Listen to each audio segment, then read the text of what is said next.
प्रेम रस हमारे पात्र में भी गिरे और हम सब उसका पान करें। लोग बैठे इसीलिए तो बैठे भाई हमें कृष्ण की प्राप्ति हो, प्रभु की भक्ति प्राप्त हो, इसलिए बैठे हैं या कुछ और इच्छा है? इसलिए बैठे हैं। हाँ, इसीलिए बैठना भी चाहिए कि भाई हम आए हैं कृष्ण प्रेम पाने के लिए, प्रभु की भक्ति पाने के लिए। आज आप सब लोगों ने इतनी सुंदर कलश यात्रा निकाली, आप लोगों की जो एनर्जी थी वो देखने लायक थी। जब बाजा आया था, वो जो साउथ में होता है वैसे बजाते हैं ढोलक सा और कुछ लेकर के, तो वो आगे चले गए। मैंने सोचा कि ये सब तो बाजे वाले तो आगे चले गए, पीछे तो सब खाली खाली चलेंगे, ना कुछ सुनाई देगा ना बाजा सुनाई देगा। लेकिन जो मस्ती आप जो राजस्थानी मित्र मंडल ने जमाई, किसी के हाथ में वो चिमटा था, किसी के हाथ में ढपली थी, किसी के हाथ में ढोलक थी, और पूरे रास्ते सिर्फ एक ही भजन गाते हैं, राधे राधे बोल, राधे राधे। वो कई दूसरा कीर्तन उठाते थे लेकिन फिर से वापस 2 मिनट गा के फिर से राधे राधे बोल। बहुत बहुत आनंद आया और मुझे आशा है कि ये जो 7 दिन है जो आगे आने वाले, मुझको तो बहुत आनंद आने वाला है, आपको भी पक्का आएगा, इतना मैं विश्वास दिलाती हूँ। क्यों?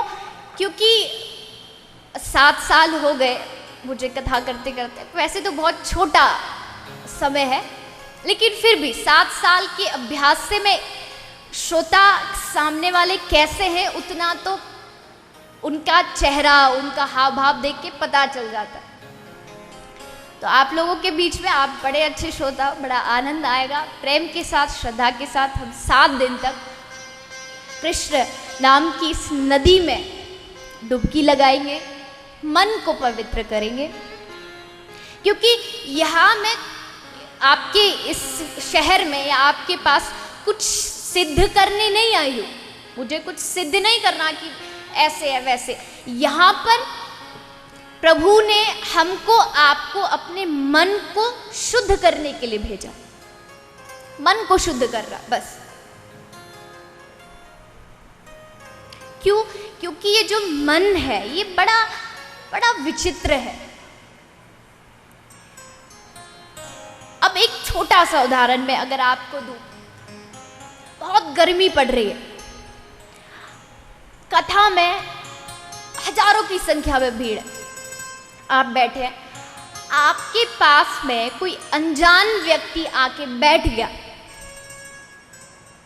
आपका मन बार बार सोचेगा अरे ये यहाँ क्यों आ गया, इतनी गर्मी ऊपर से चिपक क्यों बैठा है। उस समय आप ये सोचोगे। लेकिन वहीं पर आपका अगर कोई अपना, आपका परिवार वाला आके बैठ जाए, फिर क्या सोचेंगे? अच्छा लगेगा, बुरा लगेगा? अच्छा लगेगा। क्यों? क्योंकि देखो, जबकि स्थिति वही है, वो आदमी वही बैठा है, उसके साथ में कोई बैठा है, लेकिन अपना बैठा तो इस मन को अच्छा लगा। कोई अनजान आके बैठ गया तो बस ये दुखी हो गया। ये जो विचारधारा है हम लोगों की, बस इसको बदलना, कुछ नहीं करना।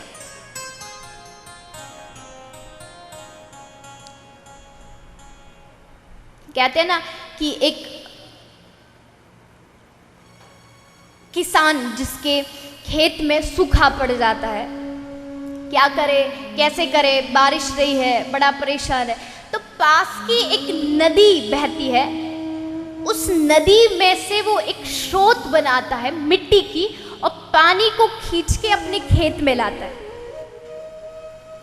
जैसे पानी खेत में आता है, वो उसमें कुछ बीज डालता है, बुवाई करता है, उसको हल से चलाता है और फिर कुछ दिनों बाद बड़े अच्छे फसल उस खेत में उगती है। वैसे ही ये जो जीव है, ये किसान है, उसका ये जो मन है, ये उसका खेत है। इस मन में प्रमाद रूपी गर्मी के कारण सूखा पड़ गया। अब क्या करना? बोले आपके तांडुर में श्रीमद् भागवत रूपी गंगा बह रही है, बस आपको अपने श्रद्धा के फावड़े से एक प्रेम की स्रोत बना के अपने मन तक इस गंगा के जल को लेके जाना है।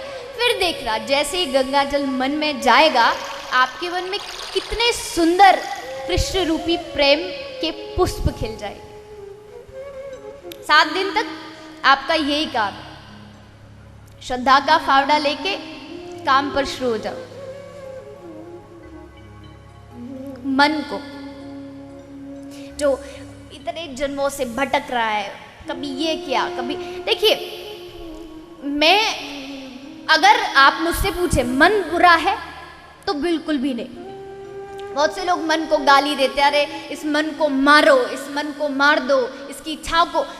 मन को मारो मत। मन तो हम जैसे लोगों के लिए मन मारना तो बहुत कठिन है। बड़े बड़े ऋषि मुनि नहीं कर पाए, हम जैसे मक्खी मच्छर क्या करेंगे, वो नहीं कर पाए। इसलिए मन को मारो मत, इसको एक बच्चे की तरह समझा के रखो। कैसे? आज पहला दिन, 7 दिन तक आपको कथा सुननी है। आप बैठे तो हो, यहां पर सबको दिख रहा है, आपके चेहरे भी दिख रहे, लेकिन आपका मन कहाँ है ये आप ही जानते हो। शायद घर में हिलोरे ले रहा होगा। मैं कहती हूँ ना कि घर से गए गंगा जी नहाने, कि भाई चलो गंगा जी नहा के आते। अब गंगा जी किस लिए गए? कि भाई हमारे पाप धुले, हमारा मन थोड़ा भगवान में लगे, माया से छूटे, घर संसार से छूटे। और जैसे ही गंगा जी में गए, वहां डुबकी लगाई तो ये मेरे टप्पू के नाम की, ये टप्पू के पापा के नाम की, ये उसकी बुआ के नाम की, सारे रिश्ते नाते सब उनको नहीं छोड़ते, चाहे गंगा जी में बैठे। मन अभी भी घर में है, तन से तो गंगा जी पहुंच गए, लेकिन मन अभी भी उधर ही उलझा हुआ।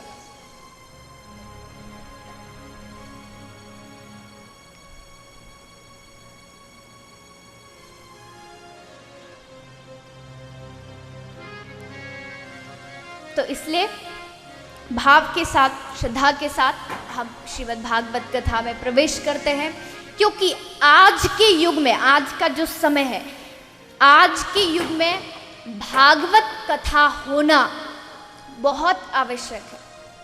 मन को शुद्ध कर रहा, अपनी आदतों को शुद्ध कर रहा, बहुत आवश्यक है। अच्छा, अब हम यहाँ भागवत में बैठे हैं, कुछ छोटी मोटी बातें कथा शुरू होने से पहले। सब लोग चाहते होंगे कि भाई हम कथा में आए तो हमें प्रभु की प्राप्ति हो, भक्ति मिले। क्या करें कि भगवान हमारे हृदय में आके बैठ जाए? तो एक साधारण सा उदाहरण, जैसे कहते हैं ना, आप किसी मित्र के घर जाते हो, आपने देखा कि उस मित्र का दरवाजा बंद है, आपको पता है मेरा जिगरी यार है, इसलिए बिना पूछे, बिना बैल बजाए आप दरवाजा खोल के अंदर घुस जाते हो, पूछना नहीं पड़ता। और एक दूसरी बात, आप मान लो इस जगह पे जहाँ ये कारपेट बिछा, यहाँ आप बैठना चाहते हो, आपको इधर बैठना है, लेकिन यहाँ पर पहले से ही कुछ कचड़ा पड़ा है, क्या आप सीधा आके उस कारपेट के ऊपर, कचड़े के ऊपर ही बैठ जाओगे? बताइए। कहीं भी आपको बैठ रहा है, घर में बैठ रहा है, कहीं भी बैठ रहा है, कचरा पड़ा है, उसके ऊपर ही जाके बैठ जाओगे? हाँ या नहीं? ऐसे नहीं, आवाज आनी चाहिए सबकी।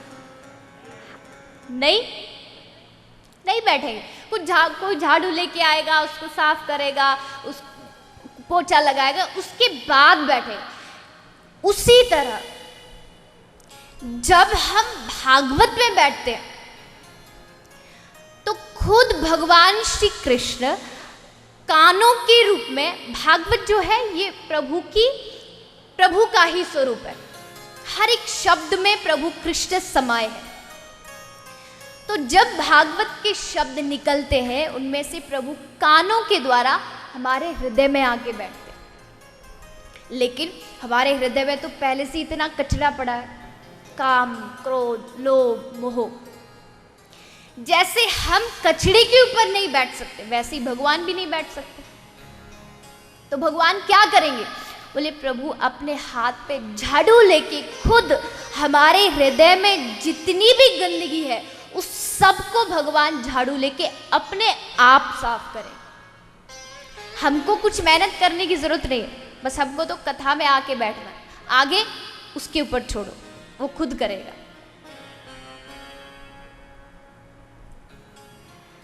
लेकिन शर्त सिर्फ एक है, आप यहां आए तो श्रद्धा के साथ आए, प्रेम के साथ आए। जब कलश यात्रा खत्म हुई थी तो मैंने कहा था ना कि घर जाके सब लोग 1-1 घंटा सो जाना।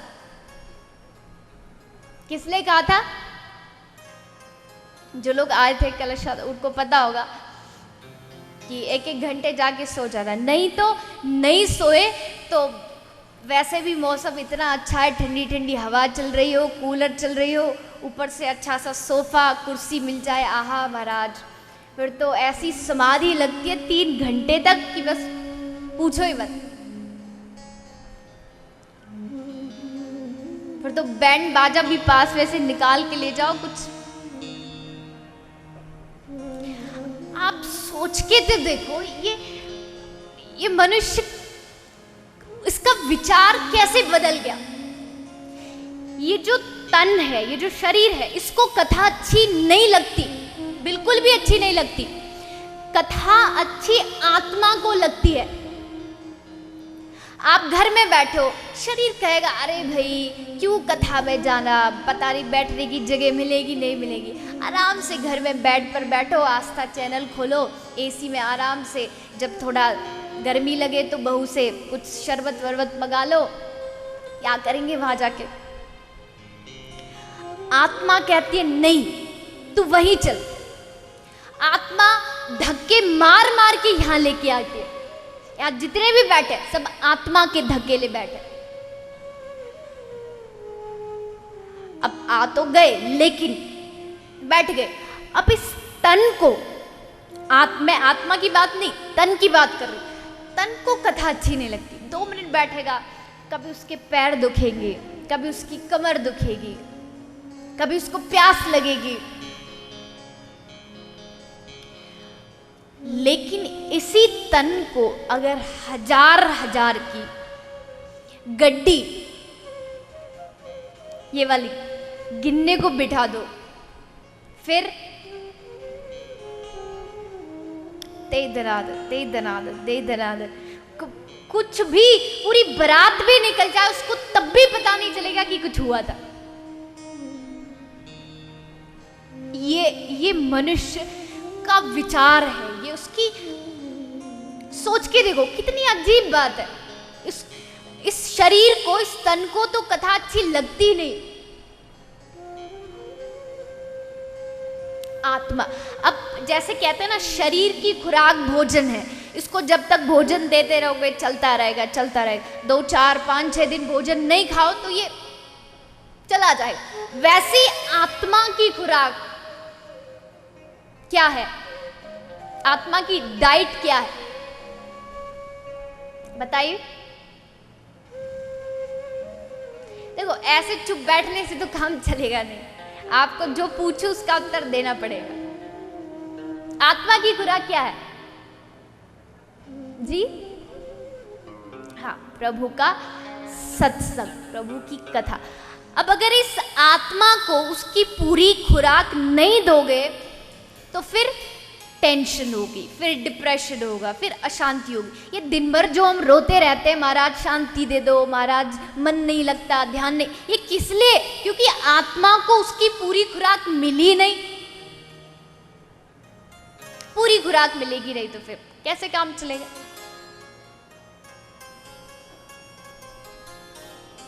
और देखिए एक बात और, आज पहला दिन है इसलिए मैं आपको बताना चाहती हूँ, मैं यहाँ पर कोई भाषण देने के लिए नहीं बैठी या फिर आपको कोई ज्ञान देने के लिए नहीं बैठी।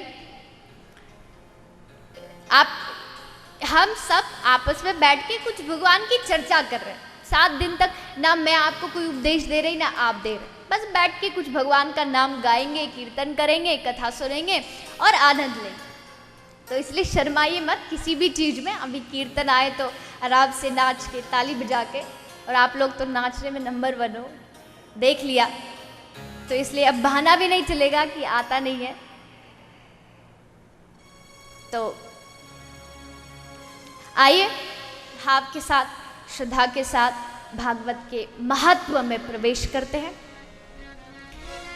12 स्कंध हैं, उससे पहले महात्मा की कथा को सुनने से क्या फायदा है, क्योंकि हमारे ऋषि मुनि भी कलयुग के लोगों को जानते थे कि जब तक इनको किसी चीज की क्वालिटी ना बताई जाए ये उसको अपनाते नहीं है। भगवान भी इनको ऐसा चाहिए जो कुछ देता हो। हमारे जो एंकर साहब है प्रमोद जी, वो बता रहे थे जोधपुर में रहते हैं, तो एक बार कथा हुई थी जोधपुर में, तो बता रहे थे कि जोधपुर में कई महादेव हैं, मतलब शंकर जी के शिवालय है, और उनके नाम आप सुनोगे तो महाराज बस। कोई बता रहे कंप्यूटर का ऑफिस है, तो महादेव जी का नाम रख दिया कंप्यूटेश्वर महादेव। बिजली बोर्ड वालों ने अपना महादेव जी बिठाए, उन्होंने अपने महादेव जी का नाम रख दिया करंटेश्वर महादेव।